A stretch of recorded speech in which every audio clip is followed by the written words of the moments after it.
அன்பு நண்பர்கள் அனைவருக்கும் கணியரின் அன்பான வணக்கம். இன்னைக்கு நாம் பார்க்க இருக்க தகவல் என்ன தகவல் அப்படின்னு பார்த்தோம்னா, சனிப்பெயர்ச்சி பலன்கள் எப்படி இருக்கும். இதுவரை நம்ம மகரத்தில் இருந்த சனி பகவான் கும்பத்துக்கு அவிட்ட நஸ்தரா 3ஆம் பாகத்தில் பயிற்சி ஆகிறார். இது வாக்கிய முறைப்படி ஏற்படுற பயிற்சி பலன்கள். ஏன் வாக்கியத்துக்கு ரொம்ப முக்கியத்துவம் கொடுக்குறோம்னா, நம்ம தொன்று தொட்டு ஆதி காலத்தில் நம்ம பெரியோர்கள்லாம் அந்த வாக்கியத்தை பின்பற்றுறதுனால நாமளும் அதை பின்பற்றுற மாதிரி நம்ம விஷயங்கள், பூஜைகள், புனஸ்காரங்கள்லாம் நடத்திக்கிட்டு இருக்கோம். அந்த வகையில் இப்போ சனிப்பெயர்ச்சி பலன்கள் 12 ராசிக்கு எப்படி இருக்கும் அப்படின்ற சிறப்பு தகவலோடு தான் நம்ம வந்திருக்கிறோம். மேச ராசியை பொறுத்தளவுக்கு 11ஆம் இடம் லாபஸ்தானத்தில் சனி பயிற்சி ஆகிறார். அதனால் அவங்களுக்கு எடுத்த காரியங்கள் எல்லாம் வெற்றியாகும். குடும்ப சூழ்நிலைகள் ரொம்ப பிரமாதமாகும். இதில் மேசராசியினுடைய அதிபதி செவ்வாய், சனி பேச்சு ஆகிறது அவிட்ட நட்சத்திரத்தில். அப்போ 1, 8, 11 தொடர்பு. 8ஆம் இடம் ஏன்னு கேட்டிங்கன்னா விருச்சிக ராசியும் செவ்வாயோடது தான். அப்போ 11ஆம் இடத்துல சனி பேச்சு ஆகிறது அவிட்டத்தில். அப்போ 1ஆம் இடம், 8ஆம் இடம், 11ஆம் இடம் இருக்கும்போது திடீர் அதிர்ஷ்டம் கிடைக்கும். ரொம்ப பெரிய விசேஷமான தன்மைகள் கிடைக்கும். இதில் மேசராசிக்கு 5ஆம் இடம் பஞ்சமஸ்தானத்தை சனி பார்க்குறாரு. அப்போ இந்த டெஸ்ட் டியூப் மூலம் குழந்தைகள் பெறுவது, தத்து எடுக்கும் குழந்தைகளை பெறுவது, இதெல்லாம் மேசராசிக்கு பெரிய அதிர்ஷ்டமாக இருக்குது. ஆக குடும்ப நலத்தில் எப்படி இருக்குது அப்படின்னு பார்த்தோம்னா, திடீர் அதிர்ஷ்டம், குடும்ப சொத்துக்கள் வரக்கூடிய வாய்ப்பு இருக்குது. 5ஆம் இடம் பூர்வ புண்ணியங்க. 5ஆம் இடம் தான் தாத்தாவோட சொத்து. 5ஆம் இடத்தை சனி பார்த்தாருன்னா தாத்தா சொத்துக்களில் இருந்த பிரச்சனைகள்லாம் நிவர்த்தி ஆகும். ஏன்னு கேட்டிங்கன்னா, சனி தான் கர்மக்காரகன். தாத்தாவுக்கு பூர்வீக சொத்துக்கு காரகன். தாத்தாவுக்கு ராகு காரகனாக இருந்தாலும் பூர்வீக சொத்துக்கு காரகன் சனி பகவான். அப்போ பூர்வீகம் சம்பந்தமான அனைத்து நன்மைகளையும் மேசராசிக்காரங்க பெற போகிறாங்க. ரைட்டு. 3ஆம் பார்வையாக மேச ராசியவே பார்க்குறார். அதனால கொஞ்சம் தடுமாற்றம் ஏற்படுற மாதிரி தெரிஞ்சாலும் கூட அவங்க பெரிய வெற்றி பெறுவார்கள். தருமாறி வெற்றி பெறக்கூடிய ராசியாகவும் இந்த மேசராசிகள் இருக்குது. அதே மாதிரி 10ஆம் பார்வையாக விருச்சிகத்தை பார்க்குறாரு. அப்போ விருச்சிகத்தை பார்க்கும்போது மேசம் செவ்வாயோட வீடையும் சனி பார்க்குறாரு, 10ஆம் இடம் விருச்சிகமான செவ்வாயையும் சனி பார்க்குறாரு. அப்போ 2 இடத்தையும் பார்க்கும்பொழுது இந்த நிலபுலன்கள் ஏற்படக்கூடிய பாதிப்பிலிருந்து விடுபட வைப்பார். இதுவரை நிறைய பிரச்சனைகள் சந்தித்தாங்க மேசராசிக்காரங்க நிலபுலன்களில். அந்த நிலபுலன்களில் இருந்து மிகப்பெரிய வெற்றியை போகிறார்கள் அப்படின்னு சொல்லணும். அதே மாதிரி இவங்க இந்த வியாபாரிகள் இருக்குல்ல, சின்ன வியாபாரிகள், பெரும் வியாபாரிகள் அப்படின்னு 2 விஷயங்கள் இருக்குது. அதில் குறு விவசாயிகளுக்கு ரொம்ப பெரிய விசேஷமான தன்மைகள் இருக்குது. படிப்பு விஷயங்களில் குழந்தைகளுக்கு மேசராசிக்காரங்களுக்கு எப்படி இருக்குனாக்கா, என் பையன் இவ்வளோ பெரிய அளவில் படிப்பானா, என் பையனா இவ்வளோ படிக்கிறேன் அப்படின்னு சொல்கிற அளவுக்கு மேசராசி குழந்தைகள்லாம் நல்லா படிக்கக்கூடிய வாய்ப்புகள் இருக்குது. பொதுவாக மேசராசிக்கு திருமண வாழ்க்கையில் இருந்த பிரச்சனைகள் குறைவு, தொழிலில் சிறு தொழில்கள் பெரிய விசேஷமான தன்மைகளை ஏற்படுத்தும். குழந்தைகள் படிப்பு விஷயத்தில் நன்மைகள் இருக்கும். பொதுவாக இந்த தத்து எடுக்கணும்னு நினச்சி பல வருடங்களாக காத்திருந்த தம்பதிகளுக்கு தத்து குழந்தை கிடைக்கக்கூடிய வாய்ப்பாக இந்த வருடம் மேசராசிக்கு இருக்குது. ரிஷபராசிக்கு கர்மஸ்தானம் அப்படின்ற சொல்கிற இடத்துல சனி பகவான் இருக்கார். இந்த சனி பகவான் வரும்போது என்ன ஆகுதுன்னா, ரிஷபராசிக்கு 12க்கும் 7க்கும் உரிய செவ்வாயோட சாரத்தில் இருக்காரு. அதுக்கடுத்து 8க்கும் 11க்கும் உரிய குரு சாரத்தில் ட்ராவல் பண்ண போகிறாரு. அப்போ இந்த இடைப்பட்ட ராகுசாரத்தில் பயணப்படும் போது இந்த ரிஷபராசிக்கு என்னன்னு கேட்டிங்கன்னா, 9, 10 கூடிய யோகாதிபதி தான் இந்த சனி. அவர் 10ஆம் இட கர்மஸ்தானத்தில் இருக்கும்போது தந்தை வழியான சொத்துக்களில் ஏற்பட்ட பிரச்சனைகள் பூரா சரியாகும். அப்பாவோட தொழிலை நான் செய்யலான் இருக்கேங்க அப்படின்னு கேட்குற ரிஷபராசிக்காரங்களுக்கு தந்தை வழி சொத்துக்கள் ஆதாயம் கிடைக்கிறது மாதிரி தந்தை வழி தொழிலும் ஆதாயத்தில் ரொம்ப சிறப்பாக இருக்கும். அதே மாதிரி ரிஷபராசிக்கு 9ஆம் இடம் என்பது வெளிநாடு பயணங்களையும் குறிக்கலாம். ஆனால் 10ஆம் இடம் என்பது சிறராசியாக இருக்கிறதுனால உள்நாட்டில் இருந்து வெளிநாட்டு பண வரவுகளை நோக்கி பயணப்படுறவங்க அனைவருக்கும் நல்லாயிருக்கும். அதே மாதிரி 4ஆம் இடம் கல்வி ஸ்தானம், மாத்திருஸ்தானம், அதே சுகஸ்தானம், வீடு, வண்டி, வாகனம். சனி பார்க்கும் இடத்தை கெடுப்பார் அப்படின்ற ஒரு விதி இருக்கிறதுனால ரிஷபராசிக்காரவங்க மட்டும் புதிய வாகனங்கள் வாங்குறதை மட்டும் தவிர்த்துக்கிறது உத்தமம். புதிய வீடு கட்டுறதுக்கு முயற்சி பண்ணுறது கொஞ்ச காலம் தவிர்த்துக்கிறது நல்லது. அதே மாதிரி பழைய வண்டி வாங்கணும் அப்படி வாங்கணும்னு நினச்சாலும் கூட கொஞ்சம் யோசனை பண்ணி ரொம்ப சிறப்பாக இருக்கான்னு பார்த்துட்டு வாங்கலாம். அல்லது உங்கள் வீட்டில் வேறு ஒருத்தர் பேரில் நீங்கள் வாங்குறது உத்தமம். ரிஷபராசியை பொறுத்தளவுக்கு இந்த சனி பகவான் குருசாரம் போகும் தட்டிக்கு ரொம்ப பெரிய விசேஷமாக இருப்பார். பூரட்டாதியில் ட்ராவல் பண்ண வரைக்கும் ரொம்ப நல்லாயிருக்கும். தொழில் சார்ந்த விஷயங்களில், அதாவது உள்ளூரில் வெளிநாட்டு வருமானம் அந்த இது ரொம்ப சிறப்பாக இருக்குது. பெரிய தொழில் பண்ணுறாங்க இல்லையா, அதாவது தொழிற்சாலைகளில் வச்சிருக்க தொழில் அதிபர்களுக்கு இந்த ரிஷபராசிக்காரவங்களுக்கு ரொம்ப சிறப்பாக இருக்குது. மாடு கண்டு வாங்கி விற்பனை செய்கிறவங்க, பசுமாடு வச்சு பால் கறந்து வியாபாரம் பண்ணுறவங்களுக்கெல்லாம் ரொம்ப பெரிய விசேஷமாக இருக்கும் இந்த ரிஷபராசி பொறுத்தளவுக்கு. ரிஷபராசியில் பிறந்த பெண்களுக்கு இந்த வருடம் வந்து அமோகமாக தொழில் ஆரம்பிக்கக்கூடிய வாய்ப்புகள் இருக்குது. 10ஆம் இடம் என்பது ஒரு கேந்திர ஸ்தானங்க. அந்த கேந்திரத்தில் பாவர்கள் இருப்பது வந்து ரொம்ப விசேஷம். அதுலேயும் சுபர்கள் இருந்தால் கேந்திராதிபத்திய தோஷம்னு சொல்லுவோம். ஆனால் பாவர்கள் இருந்தால் அதுவே ரொம்ப நன்மை. இதில் என்னன்னு கேட்டிங்கன்னா சசயோகத்தையோடு அப்படியே வர்றாரு. சனி 1, 4, 7, 10 சனி ஆட்சி பலம் பெற்றிருந்தாக்க அதுக்கு பேர் சசயோகம்னு பேருங்க. அந்த யோகத்தில் இருக்கிறதுனால ரிஷபராசி பெண் ராசி, அதனால் பெண்களுக்கு அமோகமான வாழ்வை தரக்கூடிய அமைப்பாக இந்த சனி பயிற்சி பலன்கள் இருக்குது. ரொம்ப சிறப்பாக இருக்குது. ரிஷபராசிக்கு பிரச்சனை இல்லை. மிதுன ராசியை பொறுத்தளவுக்கு மிதுன ராசியில் நம்ம கவனிக்க வேண்டிய இடம் இது அட்டமஸ்தானத்தில் இருந்த சனி பகவான் பாக்கியஸ்தானத்துக்கு வந்திருக்கார். மிதுன ராசிக்கு தந்தை வழியான ஆதாயங்கள் கொஞ்சம் குறைவாகும். அதே மாதிரி தந்தைக்கு இருந்த உடல் நோய் தொந்தரவுகள் சரியாகக்கூடிய அமைப்பு இருக்குது. 8ஆம் இடம் என்பது தொந்தரவுக்குரிய இடம் தான். அதே மாதிரி மங்கல்ய பலம் கூடிய இடம் தான். இந்த மங்கல்யம் சம்பந்தமான பிரச்சனைகள் இருந்தவங்களுக்கெல்லாம் இப்போ பிரச்சனைகள் சால்வ் ஆகும். புத்திர பாக்கியம் சம்பந்தமான விஷயத்தில் கவலை ஏற்பட்டுக்கிட்டு இருந்த மிதுன ராசிகளுக்கெல்லாம் புத்திர பாக்கியம் கிடைக்கும். வெளிநாடு போகணும்னு நினச்சிக்கிட்டு இருந்த மிதுன ராசிக்காரங்க வெளிநாடு போகிறதுல தடைகள் ஏற்பட்டாலும் கூட மீண்டும் வெளிநாடு போகக்கூடிய வாய்ப்புகள் 2ஆம் பகுதியில் கிடைக்குது. ஏன்னா 2.5 வருடங்களுக்கு இருக்க போகிறார். அப்போ முதல் 1 வருடம் நமக்கு தடை ஏற்பட்டால் ராகு சதயத்தில் சனி போகும்போது இவங்க வெளிநாடு போகிறதுக்கு யோகம் ஏற்படும். ஏன்னு கேட்டிங்கன்னா மிதுன ராசியில் மிருகசீரிசம் ஒன்று இருக்குது. இங்கே அவிட்டத்தில் இருக்கும்போது ஜென்மம், அணுஜென்மம், திரிஜென்மம் அப்படின்னு 3 விஷயம் எடுக்கலாம். எப்படின்னு கேட்டிங்கன்னா ஜென்ம நட்சத்திரம் மிருகசீரிசம், அணுஜென்மம் வந்து சித்திரை, திரிஜென்மம் வந்து அவிட்டம். அப்போ அவிட்டத்தில் போகும்போது 9ஆம் இடம்னு பேருங்க அணுஜென்மம். அப்போ இவங்க வெளிநாடு போகிறதுல நல்ல ஒரு வாய்ப்பு கிடைக்கும். ராகுல 2வது ராசி, 2வது தனத்தாரைன்னு பேருங்க. 2வது நட்சத்திரம் மிருகசீரிசுக்கு திருவாதிரை, சுவாதி, சதயம் இதெல்லாம் தனத்தாரை. அப்போ இவங்களுக்கு பார்த்தீங்கன்னா 2வது நட்சத்திரத்தான தனத்தாரையில் சதயத்தில் சனி போகும்போது வெளிநாடுகள் மூலியமாக கிடைக்கக்கூடிய பெரிய வருமானம் கிடைக்கும். ஏன்னா இந்த ஐடி பீரியடில் நிறைய பேர் மிதுன ராசிக்காரங்க தான் வெளிநாடு அமெரிக்கா போக முடியுமா, ஆஸ்திரேலியா போக முடியுமா, இப்படி ஒவ்வொரு நாடுகளையும் கேட்கக்கூடியவர்கள். அவங்களுக்கெல்லாம் சதயத்தில் சனி பகவான் பயிற்சியாகி போயிட்டுருக்கும்போது பெரிய ஒரு உத்வேகமான அமைப்பில் அவங்களுக்கு வேலை வாய்ப்பெல்லாம் ரொம்ப சிறப்பாக கிடைக்கும். படிக்கிறவங்க வெளிநாட்டு கல்வி, அதே மாதிரி உயர்கல்வியில் சிறப்பு கல்வி அப்படின்ற கல்வி வந்து ரொம்ப சிறப்பாக இருக்குது மிதுன ராசிக்கு. தொழில் ஸ்தானம் எப்படி இருக்குது அப்படின்னு கேட்டிங்கன்னா தொழில் ஸ்தானம் புனர்பூசத்தில், விசாகத்தில், புரட்டாதி இந்த நட்சத்திரங்களில் எப்பப்பெல்லாம் சனி போகிறாரோ அப்போ மிதுன ராசிக்காரவங்களுக்கெல்லாம் தொழில் சார்ந்த பிரச்சனைகள் அதிகமாக வரும். ஏன்னா பாதகாதிபதியும் கர்மாதிபதியும் ஆன குரு பகவான் வந்து இவங்களுக்கு பாதக அதிபதி அப்படின்றதுனால என்ன லக்னங்கள் இருந்தாலும் கூட அந்த பாதகத்தினுடைய தன்மையை தவறுவதில்லை அப்படின்றத நம்ம இங்கே சுட்டி காட்டணும். கோச்சாரத்தில் இல்லாமல் பார்க்கணுங்க அப்படின்னா பார்க்குறதுல தவறு இல்லை. ஏன்னா முன்னெச்சரிக்கை ரொம்ப சிறப்பு. ஏன்னா புனர்பூசம், விசாகம், புரட்டாதி இந்த மிதுன ராசியை பொறுத்தளவுக்கு இந்த நட்சத்திரங்கள் எப்போதுமே நன்மையை பெருசாக தருவது இல்லை. ஆனாலும் தந்தாலும் அதில் ஒரு நன்மையும் ஏதாவது ஒரு வகையில் சிறப்பு நன்மைகளாக ஒரு சின்ன நன்மைகளை கொடுத்துட்டு போகிறாரு. அது மட்டும்தான் அவங்களுக்கு பெரிய விசேஷம். இருந்தாலும் எவ்வாறு இருக்குது மிதுன ராசிக்கு பொறுத்தளவுக்குல இதுவரை எந்த கஷ்டம் தாங்க முடியல, இனி தாங்குகிற அளவுக்கு எங்களுக்கு கஷ்டம் இருக்கும் அப்படின்னு சொல்கிற மாதிரி இருக்கும். அதே மாதிரி தாங்குகிற சக்தியை இறைவன் கொடுத்துட்டார் அப்படின்னு சொல்கிற அளவுக்கு இந்த சனி பயிற்சி இருக்கும். பெரிய கஷ்டங்களிலிருந்து விடுதலை பெற்று ஏற்றுக்கொள்ளும் கஷ்டத்தை அனுபவிக்கக்கூடியவர்களாக மிதுன ராசிக்காரர்கள் இருக்கிறாங்க. கடகராசி கண்டகச்சனியிலிருந்து அஷ்டமச்சனிக்கு மாறுது. கண்டகச்சனி அப்படின்றது 7ஆம் இடத்துல சனி வர்றது, அஷ்டமச்சனி என்பது 8ஆம் இடத்துல வர்றது. அப்போ அகப்பட்டவனுக்கு அஷ்டமத்தில் சனி அப்படின்னு சொல்கிற மாதிரி கடகராசிக்காரவங்களுக்கு அஷ்டமச்சனி. நீங்கள் எவ்வளோ முயற்சி பண்ணாலும் உங்கள் செயல்கள் பாராட்டப்பட முடியாது, அதாவது பாராட்டப்பட மாட்டார்கள். நீங்கள் உங்களுடைய உழைப்பை கொடுத்து கொண்டே தான் இருக்கணும். உங்கள் பேரை நீங்கள் அரசியலில் இருந்தாலும் சரி, அனுகூலமான தொழிலில் இருந்தாலும் சரி, வேலை வாய்ப்பில் இருந்தாலும் நீங்கள் செயல்பட வேண்டியது சனி அப்படின்னா அடிமை அப்படின்னு பேர். அப்போ அடிமை தொழில் செஞ்சுக்கிட்டு இருக்கும்போது எப்படி நல்ல பேர் கிடைக்காதோ, கூலியும் ஒழுங்காக கிடைக்காதோ, அதே மாதிரி நீங்கள் செய்யும் செயல்கள் எல்லாம் இப்போ சேகரிக்கப்படுகிறது. இப்போ பெரிய அரசியல்வாதி இருக்காங்க, அவங்க கடகராசின்னு வச்சுக்கலாம். அவர் நேர்மையானவர், நியாயமானவராக இருக்கலாம்.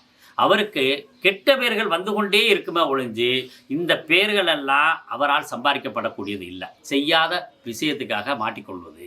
ஆனால் இந்த செய்யும் நன்மைகள் எல்லாம் இந்த அஷ்டமச்சனி முடிஞ்சோடனே பிரகாசமாக வெடித்து அவருக்கு பெரிய உத்தியோகத்தையும் ஒரு பெரிய லெவலில் ஒரு மகிழ்ச்சியையும் பெரிய பேரின்பத்தையும் தரக்கூடிய அமைப்பில் இருக்குது. இருந்தாலும் அஷ்டம சனி அப்படின்றப்ப போராடும் வாழ்க்கையை கற்றுக்கொள்ள வேண்டும். நிறைய பேருக்கு போராட்டமான வாழ்க்கை இருக்கத்தான் செய்யும். இருந்தாலும் அதிலிருந்து மீண்டு வருவதற்கு உங்களுக்கு குரு பயிற்சிக்கு பின்னால் நல்லா இருக்கிறதுனால கவலை கொள்ள வேண்டாம். சிம்ம ராசி கண்டக சனி அப்படின்னு பேருங்க. கணவன் மனைவி அப்படின்றது 7ஆம் இடம், பொதுமக்கள் 7ஆம் இடம். சிம்ம ராசி பொறுத்தளவுக்கு பார்த்தீங்கன்னா பொதுமக்கள் சார்ந்த தொழிலில் யாருக்கு இருந்தாலும் பெரிய கெட்ட பேர்கள், அவமானங்கள், பிரச்சனைகள் இந்த 2.5 ஆண்டுகள் சந்திக்க வேண்டிய சூழ்நிலைகள் உண்டு. இருந்தாலும் கணவன் மனைவியில் இருக்கிற பிரச்சனைகளை நீங்கள் விட்டு கொடுத்து போனீங்கன்னா தான் வெற்றிகள் கிடைக்கும். அதே மாதிரி பொது தொழிலில் ஈடுபடுறதுங்க, அதாவது பிறருக்கு பயன்படுற மாதிரி தொழிலில் சர்வீஸ் தொழில் அப்படின்னு சொல்கிற மாதிரி தொழிலில் ஈடுபடக்கூடியவர்களுக்கும் ஒரு கெட்ட பேர்கள் உண்டு. இருந்தாலும் அதிலிருந்து மீண்டு வருவதற்கு உங்களுக்கு காலகட்டம் இப்போ பிரச்சனையில் இல்லாமல் இருக்கும். ஆனால் மீண்டு வர்றதுக்கு காலகட்டம் ஒரு குறிப்பிட்ட காலகட்டம் 1 வருடமாவது கொஞ்சம் போராடி அதுக்கு பின்னாடி வெற்றி பெறக்கூடிய அமைப்பில் இருக்குது. இருந்தாலும் கூட இந்த சிம்ம ராசியை பொறுத்தளவுக்கு ராசி அதிபதி எப்பப்பெல்லாம் 3, 6, 11, 10 வரும்போது இந்த பிரச்சனைகள்லேருந்து அப்பப்போ விடுபட்டுருவாங்க. அப்போ இவங்களுக்கு ஒரு குறிப்பிட்ட காலம் ஒரு கஷ்டத்தை கொடுத்தாலும் அதிலேருந்து விடுபடக்கூடிய அமைப்பு இந்த ராசி அதிபதி கொடுப்பார். அந்த நன்மைகள் இருக்கிறதுனால நீங்கள் பெரிய லெவலில் வருத்தப்பட வேண்டிய விஷயம் இல்லை. இருந்தாலும் முன்னெச்சரிக்கையோடு இருந்தீங்கன்னா உங்களுக்கு வர்ற கெட்ட பேர்கள்லாம் கொஞ்சம் குறையும். பொதுமக்கள் சார்ந்த விஷயம், பார்ட்னர் சார்ந்த விஷயம், கூட்டாளிகள் சார்ந்த விஷயத்தில் எப்பொழுதுமே நீங்கள் கவனத்தோடு இருங்க. அந்த கவனமே உங்களுக்கு மிகப்பெரிய வெற்றியை தரும். கன்னிராசி கன்னிராசிக்கு 6ஆம் பாவத்தில் சனி இருக்கிறது மாதிரி ஒரு பெரிய நன்மை வேறு எதுலேயுமே இல்லை. 6ஆம் பாவம் என்பது பெரிய எதிரிகளை வெல்லக்கூடிய இடம். கடன், நோய், வம்பு, வழக்கு இது எல்லாமே 6ஆம் பாவம் தான். 6ஆம் பாவத்தில் சனி இருக்கும்போது இத்தனை பிரச்சனைகள்லேருந்து நீங்கள் மீண்டு வந்துடுவீங்க. எந்த விதமான பிரச்சனையும் இல்லை. இந்த வருடம் நீங்கள் தொழில் ஆரம்பிக்கலாம், கல்வி சார்ந்த விஷயங்களில் ஈடுபடலாம், வியாபாரம் சார்ந்த விஷயங்களில் ஈடுபடலாம். திருமணம் ஆகாதவங்களுக்கு திருமணம் அமைப்பு ஏற்படக்கூடிய அமைப்பு ஏற்படும். வீடு வண்டி வாகனம் வாங்காதவங்களுக்கெல்லாம் வீடு வண்டி வாகனம் கிடைக்கும். நிலம் சார்ந்த விஷயத்தில் நெல் விளையும் பூமி வாங்கக்கூடிய அமைப்பு, கரும்பு விளையக்கூடிய பூமி வாங்கக்கூடிய அமைப்புகள்லாம் இந்த இடத்துல இருக்குது. அவ்வளோ பெரிய நன்மையில் இருக்கார். இருந்தாலும் அந்த ராசியில் ஒரு கேது அப்படின்னு சொல்கிறது கோச்சாரத்தில் இருக்கிறதுனால சின்ன சின்ன குழப்பங்களையும் சுருக்கமாக செய்ய வேண்டிய விஷயங்களையும் சுருக்கமாக செய்யணும். விரிவாக செய்யணும்னு நினைக்கிறத விரிவாக செய்யணும். அப்படி எதையாவது முடிவை எடுத்துக்கிட்டு நீங்கள் செஞ்சீங்கன்னா இந்த சனி பயிற்சி 2.5 வருஷத்துக்கு ரொம்ப ஒரு அமோகமான ஒரு வாழ்வை தரப்போகிறது கன்னிராசிக்கு என்பதில் எல்லளவும் ஐயம் இல்லை. துலா ராசி பஞ்சமஸ்தானம் அப்படின்றது 5ஆம் இடம். குழந்தைகள், தாத்தா, பூர்வீகம், சிந்தனை, அறிவு இது எல்லாமே 5ஆம் இடத்துல தாங்க இருக்குது. 5ஆம் இடத்துல சனி இருக்கும்போது இந்த சார்ந்த விஷயங்களில் பிரச்சனைகள் வரத்தான் செய்யும். இருந்தாலும் கூட 5ஆம் இடத்துல சனி இருக்கும்போது குழந்தைகள் சார்ந்த விஷயத்தில் நீங்கள் ஒரு பெரிய வெற்றி கிடைக்கும். எப்படின்னு கேட்டிங்கன்னா அந்த குழந்தை இல்லாதவங்களுக்கு குழந்தை கிடைக்கும். 5ஆம் இடம் ஆட்சி பெற்ற வீடாக இருக்கும்போது நல்ல புத்திரர்கள் கிடைப்பாங்க அப்படின்னு சாஸ்திரம் சொல்லுது. அதில் உங்களுக்கு இந்த துளாராசிக்காரங்க 2, 7 கூடிய செவ்வாய் சாரத்தில் செவ்வாய் சாரத்தில் நமக்கு சனி போவார். அப்போ துளாராசிக்கு 2 தனம், 7ஆம் இடம் கணவன் அல்லது மனைவி. திருமணம் ஆகாத துளாராசிக்காரவங்களுக்கு எல்லாம் திருமணம் ஏற்பாடாகும். இந்த சனி பயிற்சியில் இருக்குது. இந்த 2.5 வருஷத்துக்குள்ளே திருமணம் எல்லாருக்குமே நடக்கும். அதாவது திருமண வயதை ஒற்றி இருக்கிறவங்களுக்கு. அதே மாதிரி தடைப்பட்ட திருமணம் பூரா நடக்கக்கூடிய வாய்ப்பு இருக்குது. ஏன்னு கேட்டிங்கன்னா 2ஆம் இடம் சனியோட பார்வை இருக்கிறதுனால 2ஆம் இடத்தை 10ஆம் பார்வையாக பார்க்குறது, 7ஆம் இடத்தை சனி பார்க்குறதுனால திடீர்னு ஏதாவது ஒரு விஷயங்கள் நடக்கும். அதாவது நல்லா பொறுமையாக நிதானமாக இப்போ நம்ம திருமணம் பேசுகிறோம், 3 மாதம் கழித்து நிச்சயம் வச்சுக்கலாம், 6 மாதம் வச்சு கல்யாணம் வச்சுக்கலாம் அப்படின்ற மாதிரி இருக்காது. திடீர் ஃபிக்ஸ் ஆகும், உடனே திருமணம் ஆகும். அந்த மாதிரி அமைப்புகள்லாம் இருக்கிறதுனால நீங்கள் ஒரு ராஜயோகத்தில் நீங்கள் அமைப்பு இருக்குது அப்படின்றது உண்மைதான். 5ஆம் இடம்ன்றதுனால பூர்வீகம் சம்பந்தமான விஷயத்தில் பிரச்சனை இருக்கிறவங்களுக்கும் முடிவுக்கு வரும், பிரச்சனை இல்லாதவங்களுக்கு ஆரம்பமாகும். அதில் மட்டும் நீங்கள் கவனமாக இருக்கணும். துளாராசியை பொறுத்தளவுக்கு புத்திர பாக்கியம், திருமண வாழ்க்கையில் நன்மைகள் நடக்கும். மற்ற தொழில் சார்ந்த விஷயத்துலேயும் லாப சார்ந்த விஷயத்துலேயும் மூத்த சகோதரிகள் சார்ந்த விஷயத்தில் பிரச்சனைகள் வளரக்கூடிய வாய்ப்பு இருக்கிறதுனால கொஞ்சம் கவனமாக இருப்பது உத்தமம். விருச்சிக ராசி அர்த்தாசம சனி அப்படின்னு பேருங்க. அர்த்தாசமம் என்றால் அஷ்டமத்தில் பாதி. அஷ்டமச்சனி அப்பாவுக்கு பிரச்சனையை கொடுக்கும், அர்த்தாசம சனி அம்மாவுக்கு பிரச்சனையை கொடுக்கும், ஜென்மச்சனி ஜாதகருக்கு பிரச்சனையை கொடுக்கும். இதெல்லாம் நமக்கு ஒவ்வொரு விஷயத்துக்கு இருக்குது. விரயச்சனி, பாதச்சனி.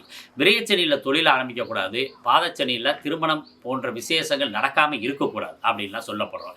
இதில் அர்த்தாசம சனியில் இருக்கும்போது என்னாங்கன்னா, அம்மாவுக்கு உடல் சார்ந்த விஷயங்களில் பிரச்சனைகள் அதிகமாகும். அதை குறைக்கிறதுக்கான வழியை ஏற்படுத்தணும்.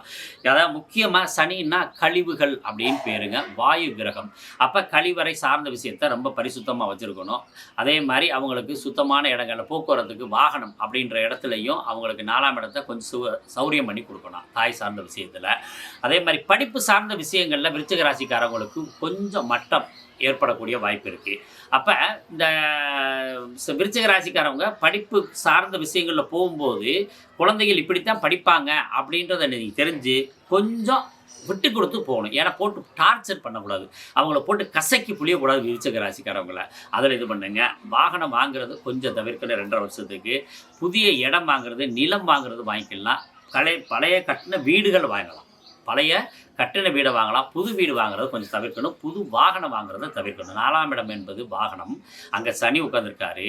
வாகனம் வாங்கும்போது அதில் தடை ஏற்படும். ரைட்டுங்களா?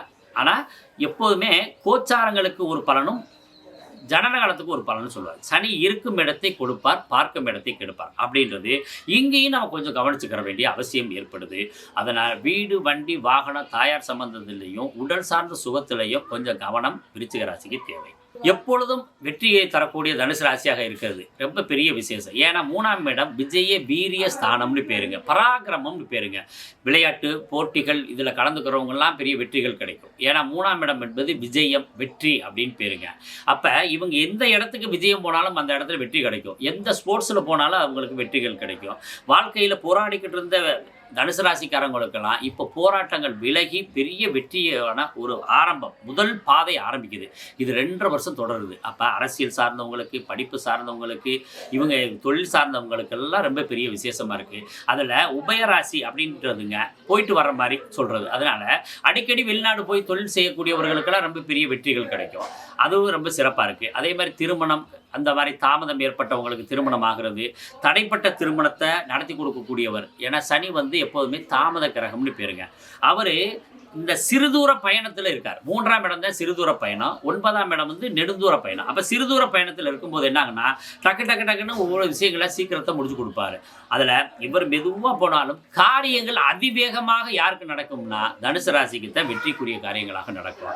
இவங்க எந்த காரியம் எடுத்தாலும் இந்த 2.5 வருஷம் அமோகமான விஷயத்தில் இருக்கிறதுனால புதிய முயற்சிகள், புதிய விஷயங்கள், புதிய தொழில், புதிய கல்வி, புதிய நண்பர்கள் சேர்க்கை, இது எல்லாமே வெற்றியை தரக்கூடிய அமைப்பு இந்த தனுசு ராசிக்கு இருக்குது. ரொம்ப பிரமாதமாகவும் இருக்குது. மகர ராசிக்கு 2ஆம் இடம், ஜென்மத்தில் இருந்தவர் வாக்குக்கு போகிறாரு. 2ஆம் இடம் தாங்க வாக்கு, குடும்பம், எல்லாமே பணம், எல்லாமே 2ஆம் இடம். இத்தனை நாள் போட்டு குழப்பத்தில் இருந்தாலும் கூட இந்த குழப்பங்கள் தீர்ந்ததுனால் பிரச்சனைகள் சால்வ் ஆகுது.